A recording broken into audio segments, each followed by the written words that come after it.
ಒಬ್ಬರು ಕಮೆಂಟ್ ಹಾಕಿದ್ದಾರೆ, ಇವಾಗ ಗೋಲ್ಡ್ ರೇಟ್ ಬಂದು 9,100 ರೂಪಾಯಿ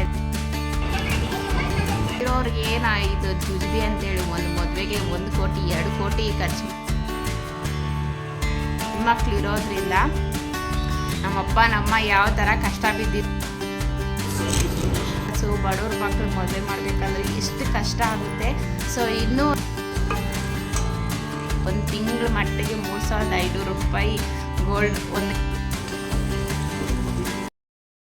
hi friends, welcome back to my YouTube channel. ನಾನು ದೀಪಾ. ಎಲ್ಲರೂ ಹೇಗಿದ್ದೀರಾ? ಚೆನ್ನಾಗಿದ್ದೀರಾ? ನಾನು ಕೂಡ ಒಂದು ಮಟ್ಟಿಗೆ ಚೆನ್ನಾಗಿದ್ದೀನಿ ಫ್ರೆಂಡ್ಸ್.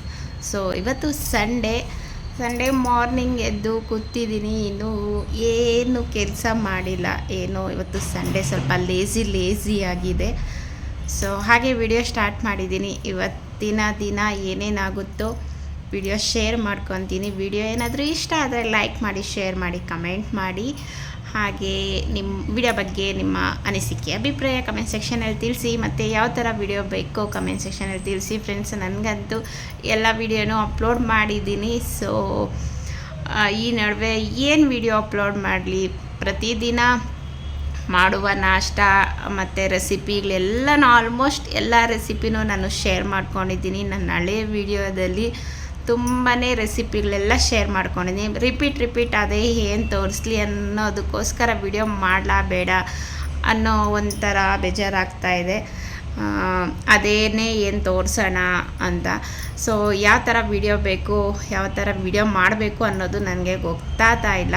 ನಿಮ್ಗೆ ಏನಾದರೂ ಗೊತ್ತಿದ್ದರೆ ಕಮೆಂಟ್ ಸೆಕ್ಷನಲ್ಲಿ ತಿಳಿಸಿ ಯಾವ ಥರದ ವಿಡಿಯೋ ಅಪ್ಲೋಡ್ ಮಾಡಬೇಕು ಅನ್ನೋದು. ನಿನ್ನೆ ನನ್ನ ಗೋಲ್ಡ್ ಕಲೆಕ್ಷನ್ ವಿಡಿಯೋ ಅಪ್ಲೋಡ್ ಮಾಡಿದ್ನಲ್ವ, ಅದಕ್ಕೆಲ್ಲ ಚೆನ್ನಾಗಿ ರೆಸ್ಪಾನ್ಸ್ ಸಿಗ್ತಾ ಇದೆ. ಸೊ ನನಗೆ ತುಂಬ ಖುಷಿ ಆಯಿತು.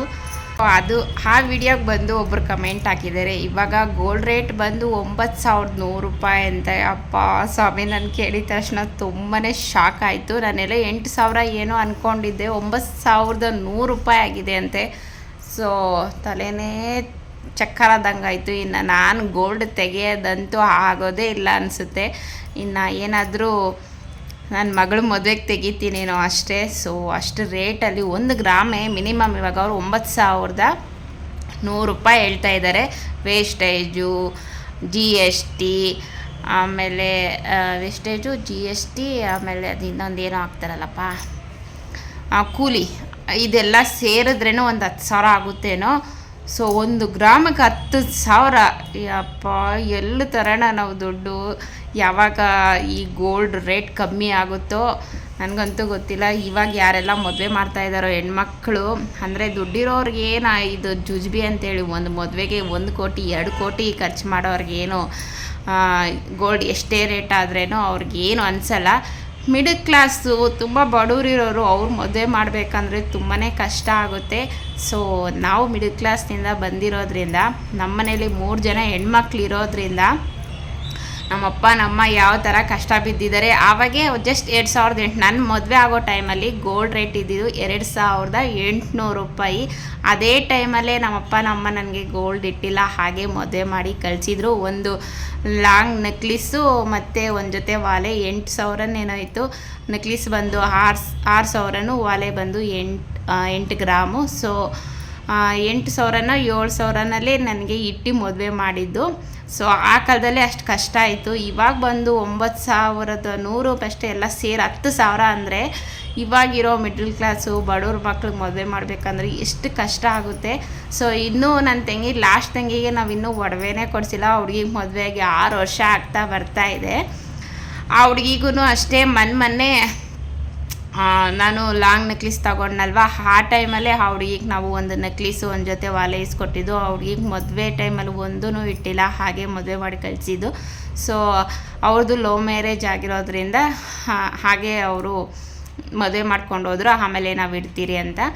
ಸೊ ಮೊನ್ನೆ ಒಂದು 2.5 ಲಕ್ಷಗೇನೋ ಅವಳಿಗೆ ಒಡವೆ ಕೊಡಿಸಿದ್ರಿ. ಇನ್ನೂ ಒಂದು ಲಾಂಗ್ ನೆಕ್ಲಿಸ್ ಕೊಡಿಸ್ಬೇಕು. ಅದನ್ನು ಕೊಡಿಸೋದಕ್ಕೆ ಅಪ್ಪ ಅಮ್ಮ ತುಂಬಾ ಕಷ್ಟ ಬೀಳ್ತಾ ಇದ್ದಾರೆ. ಇವಾಗಿರೋ ರೇಟಿಗೆ ಅಂದರೆ 1 ಗ್ರಾಮು 10,000 ಅಂದರೆ ಅವ್ರಿಗಿನ್ನ ನಾವು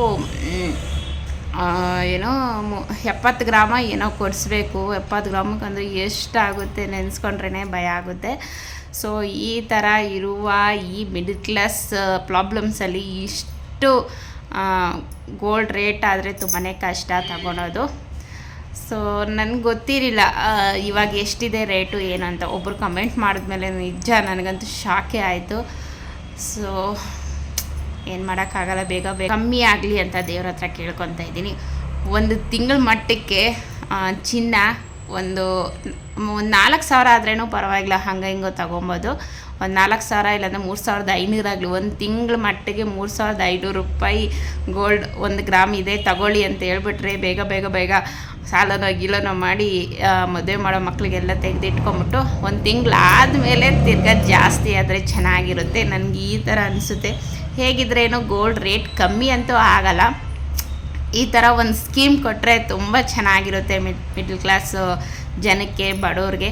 ಸಾಕೋರ್ಗಂತೂ 1 ಗ್ರಾಮ್ 20,000 30,000 ಆದ್ರೂ ಏನೋ ಅವ್ರಿಗೆ ಏನೂ ಅನಿಸಲ್ಲ. ಎಷ್ಟೇ ರೇಟ್ ಜಾಸ್ತಿ ಇದ್ರೇನು ತಗೊತಾರೆ. ಮದುವೆ ಮಾಡೋಕ್ಕೆ 3 ಕೋಟಿ 4 ಕೋಟಿ 5 ಕೋಟಿ ಖರ್ಚು ಮಾಡೋರು ಈ ಒಡವೆಗೆಲ್ಲ ಲೆಕ್ಕ ತಗೊತಾರೆ.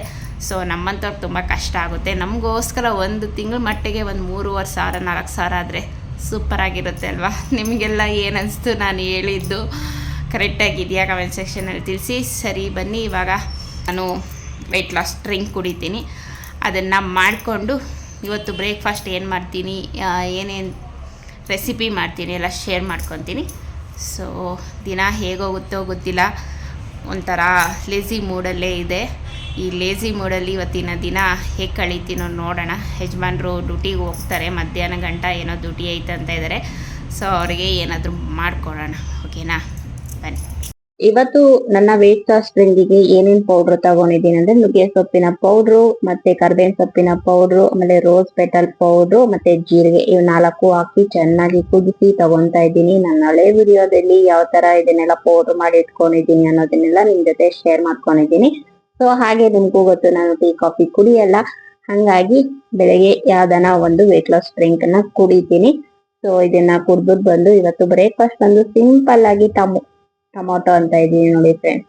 ಚಪಾತಿ ಮತ್ತೆ ಬೀಟ್ರೋಟ್ ಪಲ್ಯ ಮಾಡ್ಕೊಂಡಿದೀನಿ. ಅದ್ರ ಜೊತೆಗೆ ಬಂದು ನಾನು ನನಗೆ ಅಂತ ಕೆಲವೊಂದು ಕ್ಯಾರೆಟು ಮತ್ತೆ ಸೌತೆಕಾಯಿ, ಕರ್ಬೂಜ ಹಣ್ಣಿತ್ತು. ಸೊ ಇದನ್ನ ಕಟ್ ಮಾಡ್ಕೊಂಡಿದ್ದೀನಿ. ನನ್ನ ಬೆಳಗ್ಗೆ ಬ್ರೇಕ್ಫಾಸ್ಟ್ ಬಂದು ಇದು. ಸೊ ಇಷ್ಟು ನಾನೇ ತಿನ್ನಲ್ಲ, ನನ್ನ ಜೊತೆ ನಮ್ಮ ಯಜಮಾನ್ರು ತಿಂತಾರೆ. ಸೊ ಅವ್ರಿಗೆ ಮತ್ತೆ ನನ್ಗೆ ಸೇರಿ ಕಟ್ ಮಾಡಿ ಇಟ್ಕೊಂಡಿದೀನಿ. ಆಮೇಲೆ ನೀವು ಏನ್ ಇಷ್ಟೊಂದು ತಿಂತಾ ಇದ್ದಾರೆ ಅಂತ ಅನ್ಕೊಂಬೇಡಿ. ಸೊ ಇಬ್ರು ಬೆಳಗ್ಗೆ ಬ್ರೇಕ್ಫಾಸ್ಟ್ ಮಾಡ್ಕೊಂಡ್ರಿ. ಯಜಮಾನ್ರಿಗೆ ಬಂದು ಚಪಾತಿ ಮತ್ತೆ ಬೀಟ್ರೋಟ್ ಮಾಡಿಕೊಟ್ಟಿದೆ. ಮಧ್ಯಾಹ್ನ ಬಂದು ಊಟ ಇದು ಅನ್ನ ಸಾಂಬಾರು, ಸೌತೆಕಾಯಿ, ಒಂದ್ ಚಪಾತಿ, ಒಂದ್ ಸ್ವಲ್ಪ ಬೀಟ್ರೋಟ್ ಪಲ್ಯ ಮಿಕ್ಕಿತ್ತು. ಸೊ ಅದನ್ನ ತಿಂದ್ರಿ ಮಧ್ಯಾಹ್ನ. ಮತ್ತೆ ಸಂಜೆ ಸ್ನಾಕಿಗೆ ನಮ್ಮ ಯಜಮಾನ್ರು ನೋಡಿ ಇಷ್ಟೆಲ್ಲ ತಂದಿದ್ದಾರೆ. ನಾನು ಡಯಟ್ ಮಾಡ್ತಾ ಇದ್ದೀನಿ ಅಂದ್ರೆ ಅವರು ಡಯಟ್ ನ ಹಾಳ್ ಮಾಡೋದಕ್ಕೆ ಅಂತಾನೆ ಈ ತರ ಎಲ್ಲ ತಂದಿ ಕೊಡ್ತಾ ಇದ್ದಾರೆ. ಅವ್ರಿಗೆ ನಾನು ಸಣ್ಣ ಆಗೋದ್ ಬೇಡವಂತೆ, ದಪ್ಪಾಗಿರ್ಬೇಕಂತೆ. ಎಲ್ಲಾ ಗಂಡಸರು ಹೆಂಡತಿರು ಸಣ್ಣದಾಗಿರ್ಲಿ ಅಂದ್ರೆ ನಮ್ಮ ಯಜಮಾನ್ರು ಉಲ್ಟಾ ಯಾವಾಗ ನೋಡಿದ್ರೇನು ಸಣ್ಣ ಆಗ್ಬೇಕು, ನಾನ್ ಡಯಟ್ ಮಾಡ್ತೀನಿ ಅಂದ್ರೆ ಬೇಡ, ನೀನ್ ದಪ್ಪದಾಗೆ ಇರು, ದಪ್ಪ ಆಗು ಅಂತ ಹೇಳಿ ಈ ತರದ್ದೆಲ್ಲ ತಂದಿ ಕೊಡ್ತಾರೆ. ಬಲಂತ ಮಾಡಿ ತಿನ್ನಿಸ್ತಾರೆ. ಸೊ ಅದನ್ನೆಲ್ಲ ತಿಂದಿದ್ದಾದ್ಮೇಲೆ ನೈಟಿಗೆ ಬಂದು ಚಿಕನ್, ಡ್ರೈ ಚಿಕನ್ ಮಾಡ್ಕೊಂತ ಇದ್ದೀನಿ. ಸೊ ಅದಕ್ಕೆ ಬಂದು ಮೊದಲಿಗೆ ನಾನು ಎಣ್ಣೆ ಮತ್ತೆ ಸ್ವಲ್ಪ ಸಾಸಿವೆ ಹಾಕೊಂಡು ಚಿಕನ್ಗೆ ಉಪ್ಪು ಮತ್ತೆ ಅರಿಶಿನ ಹಾಕೊಂಡು ಕುಕ್ಕರ್ ಅಲ್ಲಿ ಬೇಯಿಸ್ಕೊಂತ ಇದ್ದೀನಿ. ಅದು ನಾಟಿ ಕೋಳಿ ಚಿಕನ್ ಅಂದ್ರೆ ಗಿರ್ಜಾದ ಕೋಳಿ ಅಂತಾರಲ್ವಾ, ಅದು ಸ್ವಲ್ಪ ಗಟ್ಟಿ ಇರೋದ್ರಿಂದ ಕುಕ್ಕರ್ ಅಲ್ಲಿ ಬೇಯಿಸ್ಕೊಬೇಕಾಗುತ್ತೆ. ಅದನ್ನ ಬೇಯಿಸಕ್ ಇಟ್ಟಿದ್ದೀನಿ. ಒಂದ್ ಸೈಡ್ ಬಂದು ನಾನು ಇವಾಗ ಈರುಳ್ಳಿ, ಚಕ್ಕೆ, ಲವಂಗ ಮತ್ತೆ ಈರುಳ್ಳಿ ಹಾಕೊಂತ ಇದ್ದೀನಿ. ನಾನು ಮತ್ತೆ ನಮ್ಮ ಯಜಮಾನ್ರು ಇಬ್ರೇ ಇರೋದ್ರಿಂದ ಒಂದ್ ಅರ್ಧ ಕೆಜಿ ತಂದು ಮಾಡ್ಕೊಂತ ಇದ್ದೀರಿ, ಅದು ಸಂಜೆ ನೈಟ್ಗೆ. ಸೊ ಈರುಳ್ಳಿ ಎಲ್ಲ ಚೆನ್ನಾಗಿ ಫ್ರೈ ಆದ್ಮೇಲೆ ಇವಾಗ ಟೊಮೊಟೊ ಹಾಕೊಂತ ಇದೀನಿ. ಟೊಮೊಟೊ ಹಾಕೊಂಡು ಚೆನ್ನಾಗಿ ಫ್ರೈ ಮಾಡ್ಕೊಳೋದು. ಸಾಫ್ಟ್ ಆಗೋ ಗಂಟ ಉಪ್ಪು ಮತ್ತೆ ಅರಿಶಿನ ಹಾಕೊಂಡು ಟೊಮೊಟೊಗೆ ಚೆನ್ನಾಗಿ ಸಾಫ್ಟ್ ಆಗೋ ಗಂಟ ಚೆನ್ನಾಗಿ ಫ್ರೈ ಮಾಡ್ಕೊಬೇಕಾಗುತ್ತೆ. ಮತ್ತೆ ಇವಾಗ ಬಂದು ನಾನು ಶುಂಠಿ ಬೆಳ್ಳುಳ್ಳಿ ಜಜ್ಜಿ ಹಾಕೊಂತ ಇದೀನಿ, ಗ್ರೈಂಡ್ ಮಾಡ್ಕೊಂಡಿಲ್ಲ. ಸೊ ಇದೊಂದು ಕೆಲಸ ಬಾಕಿ ಇದೆ, ಮಾಡ್ಕೊಬೇಕು. ಇನ್ನ ಮಕ್ಳು ಸ್ಕೂಲ್ ಸ್ಟಾರ್ಟ್ ಆಗೋಕ್ ಮುಂಚೆ ಶುಂಠಿ ಬೆಳ್ಳುಳ್ಳಿ ಪೇಸ್ಟ್ ಇದೆಲ್ಲ ಮಾಡಿ ಇಟ್ಕೊಬೇಕು. ಇನ್ನ ಬ್ರೇಕ್ಫಾಸ್ಟ್, ಬೆಳಗ್ಗೆ ಮಕ್ಳು ಬ್ರೇಕ್ಫಾಸ್ಟ್ ರೆಸಿಪಿ ಎಲ್ಲ ಮಾಡ್ಬೇಕಾಗುತ್ತಲ್ವಾ ಟಿಫನ್ಗೆ ಎಲ್ಲ. ಸೊ ಇದೊಂದು ಕೆಲಸ ಇದೆ, ಇದೊಂದು ಮಾಡ್ಕೊಬೇಕು. ಶುಂಠಿ ಬೆಳ್ಳುಳ್ಳಿ ಪೇಸ್ಟ್ ಹಾಕೊಂಡು ಚೆನ್ನಾಗಿ ಫ್ರೈ ಆದ್ಮೇಲೆ ಇವಾಗ ನಾನು ಕುಕ್ಕರ್ ಅಲ್ಲಿ ಒಂದ್ 4 ವಿಸಿಲ್ ತಗೊಂಡಿದ್ದೆ ಚಿಕನ್ ಬೇಯಿಸ್ಕೊಳೋದಕ್ಕೆ. ಸೊ ಅದನ್ನ ಇವಾಗ ಆಡ್ ಮಾಡ್ಕೊಂತ ಇದ್ದೀನಿ. ಸೊ ಇದನ್ನ ಆಡ್ ಮಾಡ್ಕೊಂಡು ಇದಕ್ಕೆ ಕೆಲವೊಂದು ಮಸಾಲಾಗಳನ್ನ ಹಾಕೊಂಡು ಚೆನ್ನಾಗಿ ಡ್ರೈ ಆಗೋ ಗಂಟ ಇದನ್ನ ಬೇಯಿಸ್ಕೊಂಡ್ರೆ ತುಂಬಾ ಟೇಸ್ಟಿ ಆಗಿರುತ್ತೆ. ಈಗ ನೋಡಿ ನಾನು ಕೊತ್ತಂಬರಿ ಸೊಪ್ಪು ಹಾಕೊಂತ ಇದೀನಿ. ಧಾರಾಳವಾಗಿ ಎಷ್ಟು ಬೇಕಾದ್ರೂ ಕೊತ್ತಂಬರಿ ಸೊಪ್ಪು ಪುದೀನ ಹಾಕೊಂಡ್ರೆ ಟೇಸ್ಟ್ ತುಂಬಾ ಚೆನ್ನಾಗಿರುತ್ತೆ. ಇವಾಗ ಮಸಾಲಾ ಹಾಕೋಣ. ಸ್ವಲ್ಪ ಖಾರದ ಪುಡಿ ಹಾಕೊಂತ ಇದೀನಿ. ಇದು ಮನೇಲಿ ಮಾಡಿರೋ ಮೆಣಸಿನ್ಕಾಯಲ್ಲಿ ಖಾರದ ಪುಡಿ ಮಾಡಿರೋದು, ಹಂಗಾಗಿ ಸಿಕ್ಕಾಪಟ್ಟೆ ಖಾರ ಇದೆ. ಸ್ವಲ್ಪ ಹಾಕೊಂತ ಇದೀನಿ. ಈಗ ಬಂದು 1 ಸ್ಪೂನ್ ಅಷ್ಟು ಧನಿಯಾ ಪುಡಿ ಹಾಕೊಂತ ಇದೀನಿ. ಹಾಗೆ ಗರಂ ಮಸಾಲಾ ಪೌಡರ್ ಕೂಡ ಹಾಕೊಂತ ಇದೀನಿ. ಹಾಗೆ ಒಂದ್ ಸ್ವಲ್ಪ ಜೀರಿಗೆ ಪೌಡ್ರು ಮತ್ತೆ ಪೆಪ್ಪರ್ ಪೌಡ್ರು, ರುಚಿಗೆ ತಕ್ಕಷ್ಟು ಉಪ್ಪು ನೋಡ್ಕೊಂಡು ಹಾಕೊಬೇಕಾಗುತ್ತೆ. ಚಿಕನ್ ಬೇಯಿಸೋಗು ಹಾಕೊಂಡಿದೀನಿ ಮತ್ತೆ ಟೊಮೊಟೊ ಬೇಯಿಸೋಗುನು ಉಪ್ಪು ಹಾಕೊಂಡಿದೀನಿ. ಹಂಗಾಗಿ ಇಲ್ಲಿ ನಾನು ಉಪ್ಪು ಬಳಸ್ತಾ ಇಲ್ಲ, ರುಚಿ ನೋಡ್ಕೊಂಡು ಹಾಕೋಣ ಅಂತೇಳಿ. ಸೊ ಇಷ್ಟೆಲ್ಲ ಮಸಾಲ ಹಾಕೊಂಡು ಇದನ್ನ ಏನು ಅದು ಎಣ್ಣೆ ಅಂಶ ಎಲ್ಲ ಇದೆ ಅದೆಲ್ಲ ಸ್ವಲ್ಪ ಕಮ್ಮಿ ಆಗ್ಬೇಕು. ಅಲ್ಲಿ ಗಂಟ ಇದನ್ನ ಚೆನ್ನಾಗಿ ಬೇಯಿಸ್ಕೊಂಡ್ರೆ ತುಂಬಾ ಟೇಸ್ಟಿಯಾಗಿ ರೆಡಿ ಆಗುತ್ತೆ. ಸೊ ಮಧ್ಯಾಹ್ನ ಬೇರೆ ಸ್ವಲ್ಪ ಸಾಂಬಾರ್ ಮಾಡ್ಕೊಂಡಿದ್ನಲ್ವಾ, ಅದ್ರ ಜೊತೆಗೆ ಡ್ರೈ ಆಗಿ ಮಾಡ್ಕೊಂಡಿದ್ದು ಸೇಮ್ ಕಬಾಬ್ ರೀತಿ ತರ ಇರುತ್ತೆ, ಆದ್ರೆ ಅದಕ್ಕಿನ್ನ ಡಿಫ್ರೆಂಟ್ ಟೇಸ್ಟ್ ಇರುತ್ತೆ. ನೀವು ಒಂದ್ಸತಿ ಟ್ರೈ ಮಾಡಿ. ಸೊ ಇವಾಗ ಒಂದ್ ಸ್ವಲ್ಪ ಚಪಾತಿ ಮಾಡ್ಕೊಂಡೆ, ಅದ್ರ ಜೊತೆಗೆ ಇದನ್ನ ತಗೊಂಡಿದ್ದೀರಿ. ಹಾಗೆ ಒಂದ್ ಸ್ವಲ್ಪ ಅನ್ನ, ಸಾಂಬಾರು, ಸ್ವಲ್ಪ ಗ್ರೇವಿ ಬೇಕು ಅಂತ ಹೇಳಿದ್ರು ನಮ್ಮ ಯಜಮಾನ್ರು. ಸೊ ಇದ್ರಲ್ಲೇ ಒಂದ್ ಸ್ವಲ್ಪ ಎತ್ಕೊಂಡು ಎಣ್ಣೆ ಎಲ್ಲ ಸಪ್ರೇಟ್ ಮಾಡಿ ಮತ್ತೆ ಅದಕ್ಕೆ ಒಂದ್ ಸ್ವಲ್ಪ ನೀರ್ ಹಾಕೊಂಡು ಮಸಾಲ ಹಾಕಿ ಚೆನ್ನಾಗಿ ಕುದಿಸ್ಕೊಂಡಿದ್ದೀನಿ. ಸೊ ಕುದಿಸ್ಕೊಂಡ್ಮೇಲೆ ಈ ತರ ಗ್ರೇವಿ ಚಿಕನ್ ಗ್ರೇವಿ ತರ ಆಯ್ತು. ಸೊ ನೈಟ್ ಡಿನ್ನರ್ ಬಂದು ಈ ತರ ಇತ್ತು ಫ್ರೆಂಡ್ಸ್. ಈ ವಿಡಿಯೋ ಇದರೊಂದಿಗೆ ಎಂಡ್ ಮಾಡ್ತೀನಿ. ವಿಡಿಯೋ ಇಷ್ಟ ಆದ್ರೆ ಲೈಕ್ ಮಾಡಿ, ಶೇರ್ ಮಾಡಿ, ಕಮೆಂಟ್ ಮಾಡಿ. ಮತ್ತೊಂದು ವಿಡಿಯೋ ಜೊತೆ ಮತ್ತೆ ಸಿಗ್ತೀನಿ. ಬಾಯ್.